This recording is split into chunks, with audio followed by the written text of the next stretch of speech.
Stephen Crichton remains a small chance of making a miracle recovery in time for Sunday's sudden death semi against the Panthers. Crichton has been named in the extended squad. Reid Marnie returns to the bench and Toby Sexton will wear that number 7 jumper. He had his crutches with him yesterday but wasn't using them. When Stephen Crichton limped off the field on Friday night, it looked like his season was done. Named at 23 today, Crichton has been included in the Dog squad. In a statement to Nine News, Bulldogs General Manager Phil Gould said Crichton is an outside chance. Our medical team say he's improved a lot over the last 48 hours. We are hoping he'll be fit and he is a remote possibility. We've named him just in case. The Dogs need Crichton there for more than his dominant play. He's their captain.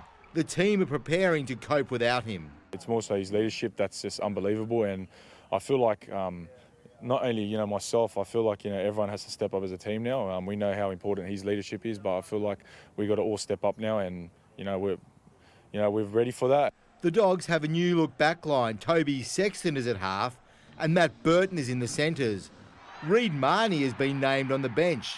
The team is battered and bruised. Kiraz will need a needle in his injured foot to play. Probably get the needle before the game, but I'm pretty happy that we got a long turnaround now till Sunday. I'm sure everyone is in a way, and yeah, my ankle's fine. Like I said, it'll be sore, but yeah, like I said, as long as I can run, I'll be all right. Lost in all the madness of finals, Kiraz has secured an extended deal at the Dogs. It's got him in the right frame of mind for a big finals push. They gave me my opportunity to debut when I guess no one else believed in me, and Gus took me here. They believed me. They believed in me here, and I guess all I've wanted to do since that day was repay them. Danny Weidler, 9 News. The Panthers have an injury concern of their own. 3-time premiership-winning hooker Mitch Kenny named on an extended bench, but still no guarantee to return from his hamstring injury.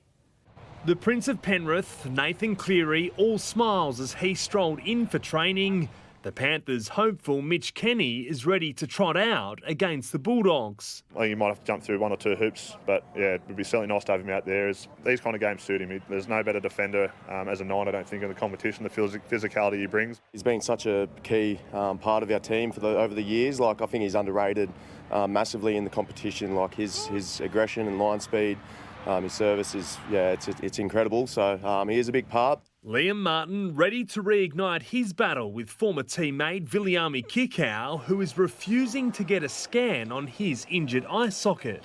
Does that surprise you at all? No, not at all. He's just so tough. His toughness is probably underrated, and it doesn't surprise me one bit. He's one of the best back rowers probably ever, and I enjoy battling up against him, and I'm sure he'll be looking forward to it as well. The back rower also wary of Matt Burton's positional switch. The regular 5'8", winning a premiership playing at centre with Penrith in 2021. His strength is his running game, so if he's out there, then it'll be even more dangerous. So if he is out there, then we're going to have to do a job on him. The Premiers are preparing for a Bulldogs bounce back. Back against the wall, I feel like they'd really be thriving off that at the moment. Semi-final football, we're in eliminations from the jump, so there's no time for complacency. You need to be playing your best, and that gives you a chance. And the 4-time champs rate their prospects against anyone left standing in their way of title number 5. You don't come here just to make up the numbers, and I feel like our best football we hold our gloves up with anyone else in the comps. I feel like our best footy's still in front of us, and it's going to need to be against Bulldogs this week. Zach Bailey, 9 News. Raiders hard man Hudson Young says he has no intentions to change the way he plays after being sin-binned in his side's thrilling final against the Broncos. No, well, what I did wasn't really aggressive. Just laughing when someone made a mistake, and that's just the way I play, and I'll continue to play that way. The minor premier's second chance comes this Saturday in Canberra when they host the Sharks. The NRLW finals will launch today, and the Roosters know they have a target on their backs. They're yet to lose a game this season in pursuit of back-to-back titles. Skipper Isabel Kelly saying, bring it on. We're ready to go, I think. We've got the team that, can really take this out, but it's not something that's going to be easy. And I think finals footy is a different type of footy within itself, and all those teams are ready to really try and get to that next level. The Roosters have already received some silverware, the NRL introducing the Nellie Doherty Shield for the league's minor premiers. And pole vaulter Curtis Marshall has won Australia's first medal of the World Athletics Championships in Tokyo, clearing a personal best 5 metres 95 to claim bronze for the second time in his career. So good, can't believe it, stoked. Just try to keep the scorecard as clean as possible and staying as long as possible, and yep, ended up winning that battle, so that was sick. Well done, mate. The highlight of the competition, though, Swedish superstar Armand Duplantis breaking the world record for the 14th time. His clearance of 6 metres 30, eclipsing his own mark by 2 centimetres. The championships continue tonight with Aussie Jess Hull running for gold in the 1500 metres. Pete, all the action right here on 9, right after the block. Good evening. The Broncos have a colossal hole to fill in their forward pack for their preliminary final, with Patrick Carrigan unable to play after accepting a 1-game suspension. Meantime, the NRL denies its scheduling change could severely disadvantage Brisbane by creating a grand final mismatch. The Broncos had planned to team up Adam Reynolds and Billy Walters in the halves next weekend. Today's coffee catch-up as close as they'll get as Walters grapples with a potentially season-ending knee injury. Yeah, I'm hurting for Bill, poor bugger. He's been playing some excellent footy, and it's really disappointing for him and for us that he's probably going to miss out.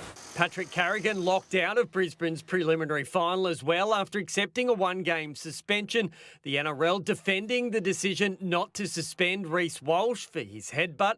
Pretty consistent with what we saw through the season. Obviously, we don't like to see instances of this off the ball, but they made their ruling and we're very comfortable with it. There's criticism too for breaking with tradition and scheduling the Broncos prelim final on a Sunday, meaning the winner will have 2 less days to prepare for the grand final than their opponent. We're really confident that it's not an issue. We'll see. It's the first time we're doing it, but we consulted with the clubs through the course of making this decision, and we're really comfortable with what we have in place. League bosses have also ruled out calls for an earlier kick-off time for the grand final. To be honest, we don't get a heap of negative feedback from fans around the scheduling of the grand final. On 7:30, I think everyone is pretty much excited and glued to what is a pretty important day of fixtures. So we're really comfortable with the scheduling of the grand finals and the kick-off times of all those games. Adam Jackson, 9 News.